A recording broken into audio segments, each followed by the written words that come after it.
Hello everyone.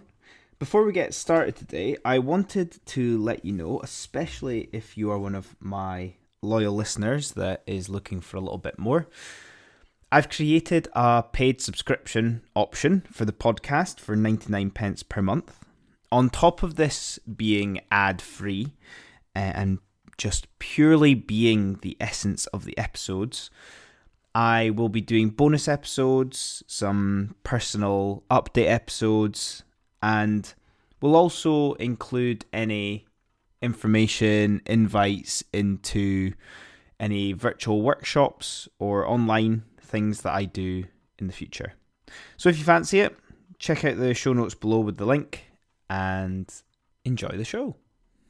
Hello everyone.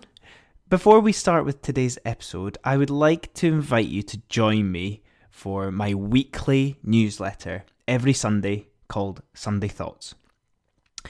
There's not a better way to start your Sunday than with some peaceful, provoking thoughts about life alongside a lovely cup of coffee. So if you would like to join me each week, where I will also include any updates about the podcast, or put any thoughts into writing, then the link is in the show notes for you. Otherwise, enjoy the show. Hello everyone, and welcome to this week's episode of the Self-Improvement Project. It's absolutely stunning weather here, so I hope you're having the same at the moment, enjoying the change in seasons as well. And thank you if you have been in touch or been in contact recently. I'm hearing some amazing stories of transformation because of self-improvement, and the reason that it is so pleasing to hear is because it is so wholesome, it is so legitimate, it is not it's not forced, it just feels very natural and wholesome with the changes that people are making to their lives. And there's no expectation. There's no expectation beyond that. You're just getting closer to being your true self by doing these things. So thank you if you have been in touch, or I'm always open to hearing about any changes that you are proud of that you have made. This leads me on to today's episode, which is called You're Not Supposed to Be Perfect. Now, this idea of being a perfect individual can sometimes never escape us. Potentially we're surrounded by it, potentially we compare ourselves to previous selves, and this is something that we need to flip and embrace the lack of perfectionism that exists within us. Let's use the old cliche of someone that you've not seen for a while or a friend stating that you've changed, but that's the beauty of it. You should change and you should evolve over time. If I was to look back at myself 5 years ago and think I haven't changed, I would actually feel upset by that. I would be offended if I hadn't evolved or progressed my thinking or my own state of being as well. You're actually supposed to be you. If we compare them directly, we're not supposed to be perfect. You are supposed to be you. And wholesomely you. Unapologetically you. Look, as we go through life and we're figuring out who we are, we lose sight of embracing the things that feel natural to us. The things that naturally come to us, even though we don't know how we're maybe talented or good at something. People tell us that we're good at things, but do we know ourselves? Do we believe in it ourselves? Nothing in modern society is set up for you to feel perfectly you. This idea of perfectionism is something that will always elude you and you will never truly achieve or attain. Modern society is actually designed to just make you feel like you should be perfect. And this can be a bit of a vicious cycle over the long term, which is why I'm wanting to argue for you being yourself. Imperfectly you. Not everything needs to be polished and clean all the time. Things in life are supposed to be hard. They're supposed to be difficult.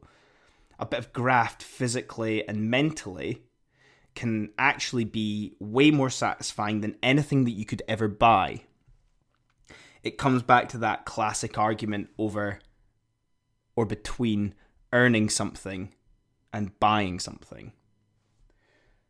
You can't buy a loving family. You can't buy a home. You can't buy a perfect relationship. You can't buy fitness. You can't buy health. If you do, it's all temporary, and you will never actually feel the same satisfaction because you've not put the work in. We sometimes use perfectionism as an inspiration for ourselves, which is maybe a bit of a positive spin on it.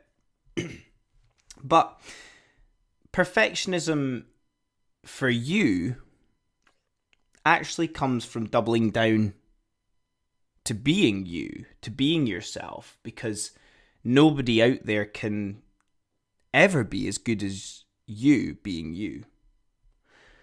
Perfectionism, I like to think of as quietly getting along with things that you want to without worrying about anyone else's thoughts or what anybody else thinks. Perfectionism is finding out what works best for you within your control. Exercise. What exercise do you like and are actually quite good at naturally? How often works for you? What mixture of things work for you? Diet. We all have individual genes. So why on earth do we all follow the same script when it comes to exercise, diet, what we do exercise, what we eat diet-wise? Oh, you should get 8 hours of sleep every night for the perfect level of sleep. Everyone's different. What about your hobbies? To go back to the start, do they evolve?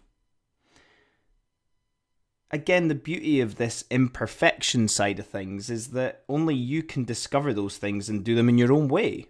That's what perfectionism is. Your limitations are the things that allow your strength to shine through. Stop worrying about the things that everyone else is good at and you're not, because you'll be better at other things that they will never be able to get close to with you.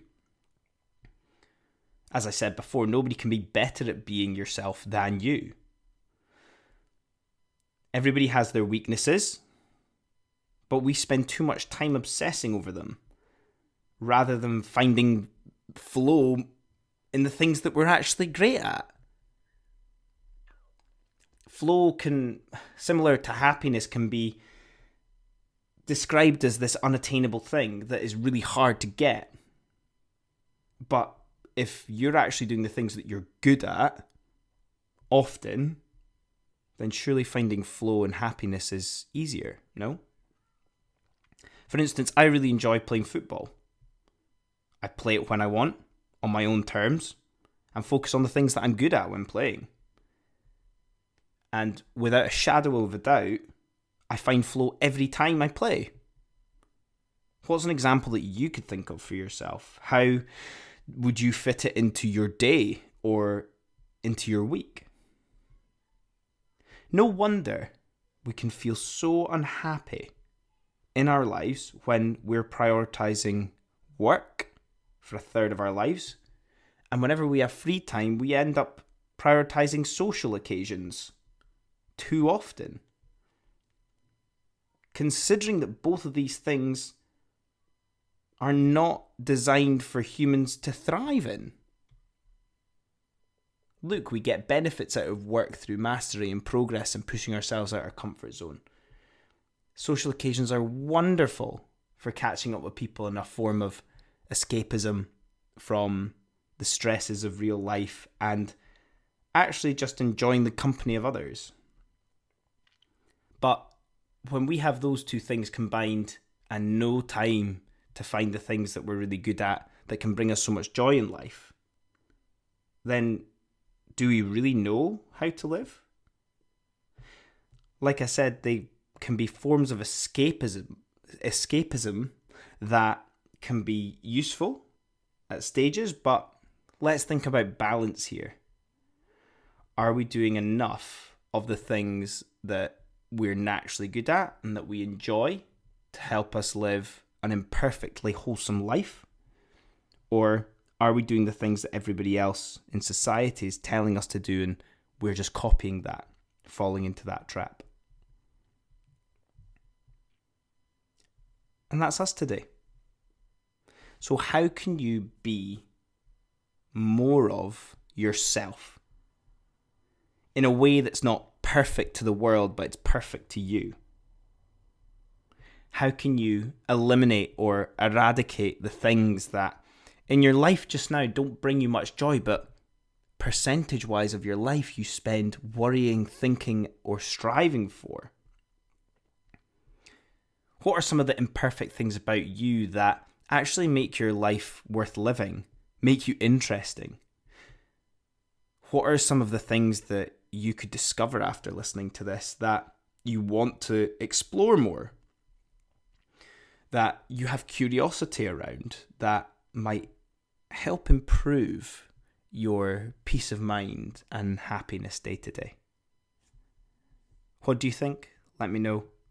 I would love to hear from you as always. And otherwise, I will see you all next time.